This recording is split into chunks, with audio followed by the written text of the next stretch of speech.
Good morning, everyone, and welcome to Lovin Daily. I'm your host, Sam Vassala, joined today with Benjamin and Bella. How are you, Ben? I'm good, thank you. How are you, Sam? I am fantastic. Let's get straight into it with the headlines. So, Italy, Netherlands, and Belgium have officially demoted Malta off their safe travel lists. Malta-based DJ has called out disrespect and insults on social media, all while trying to just do her job. Malta's teachers' unions are skeptical of government proposals in tackling the school dilemma. Ship owners have asked Malta for thousands of euros a day to quarantine migrants offshore. Quite interesting there. And we will finish with the great 5G debate in Malta. Shall we get right into it? Yes, let's go. So, first story, Italy, Netherlands and Belgium demote Malta off safe travel list. So it's quite a mouthful. So Belgium, first of all, have put Malta on the orange list. Now that means that people returning to Belgium from their holiday in Malta will be subjected to quarantine and will also be swabbed on their way back to Belgium. The same goes for Netherlands. Malta has been placed on Netherlands orange list. Now what this means is that for Dutch citizens, Dutch citizens are only permitted to come to Malta if that pertains to necessary travel. So what that means is we won't be seeing any Dutch holidaymakers on our island anytime soon. Another country that has demoted Malta of our safe travel list is Italy, specifically the Puglia region. So basically people going to Puglia in Italy from Malta will have to self-quarantine for 14 days upon arrival. Even the US, if I'm not mistaken, the US has issued a level 3 warning statement against Malta, and I mean it can't really get much worse than that. If the US is putting us on a sort of is demoting us from the safe travel list, I think we've got a bit of a problem. What do you think? Absolutely, we definitely have a problem. I mean, we were so close to getting to 0 active cases back in July, and the World Health Organization, numerous countries were praising us for how we're handling, the COVID-19 situation. And what do? We throw massive parties to celebrate, and whoop-de-doo, 486 active cases currently.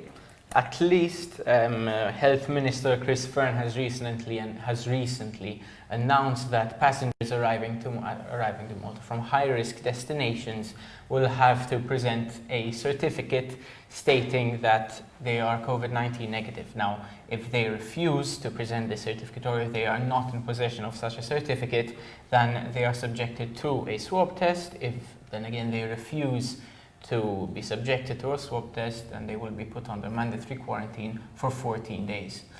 So maybe these new measures will see less cases surging in Malta.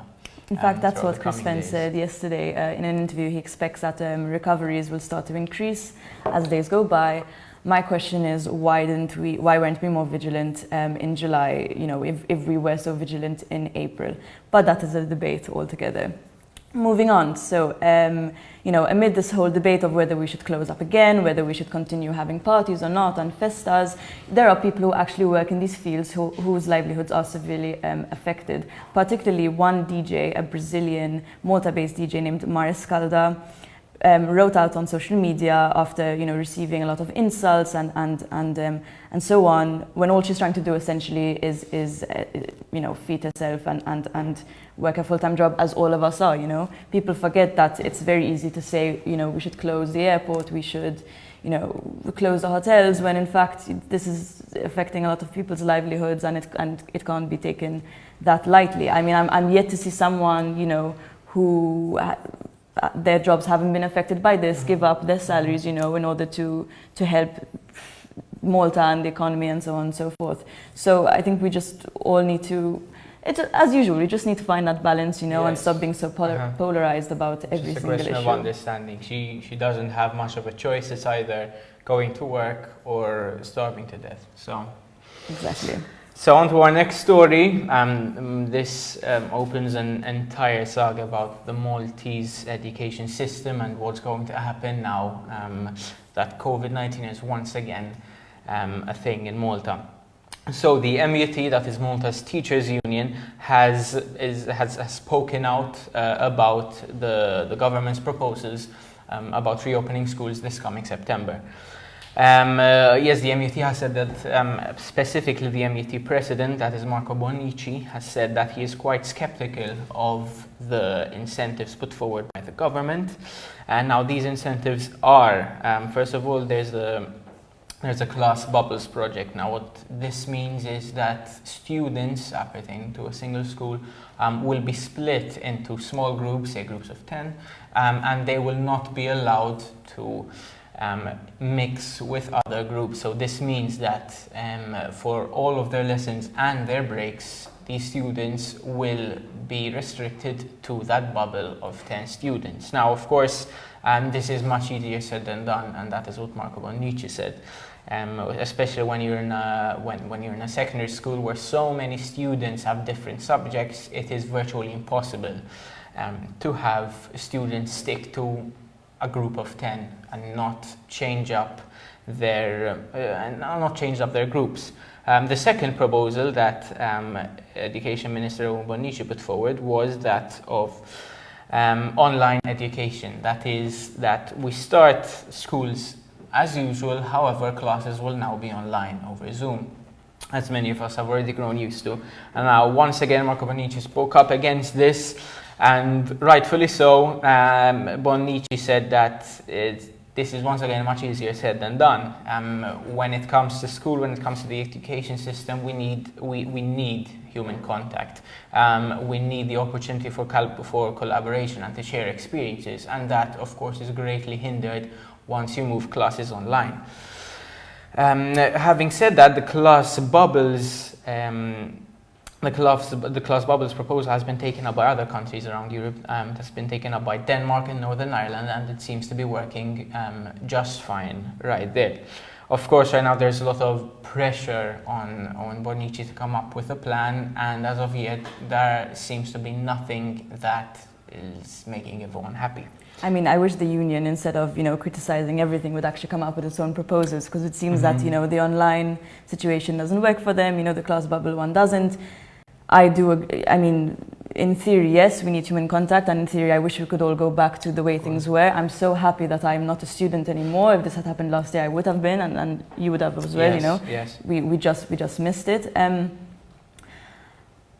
I really feel for students right now. I mean, they've always had the short end of the stick, especially in COVID-19. I remember we had reported that, they weren't entitled to the COVID-19 fund in the beginning, and then they were, and, they still have to go for their apprenticeships, especially at MCAS, particularly students who cannot take care of themselves, say that we go to online learning.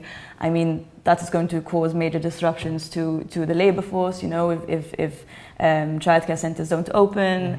I think it's a real do or die situation right now, and Owen Bonnici has a lot of work and people to live up to. Shall we go on to the next story? Another intense story. So ship owners are asking for thousands a day to quarantine migrants. So this is something that frankly is atrocious, but is becoming normalized as we rescue more migrants. So just to refresh everyone's memory, 425 people were kept on boats from April to June. They were kept on Captain Morgan and Supreme Travel boats, and to which the government has paid hundreds of thousands of euros for. And conveniently, the owner of these boats gave the Labour Party a nice donation during a fundraiser, very convenient over there.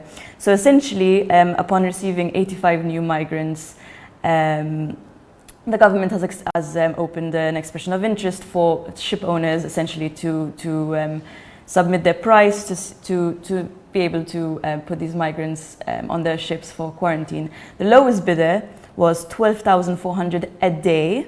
This was the cheapest tender by Gulf Fisheries. And this particular company is involved in the secret Libya pushbacks, which would essentially mean that boats trying to cross from Libya to Malta would be intercepted and pushed back to Libya.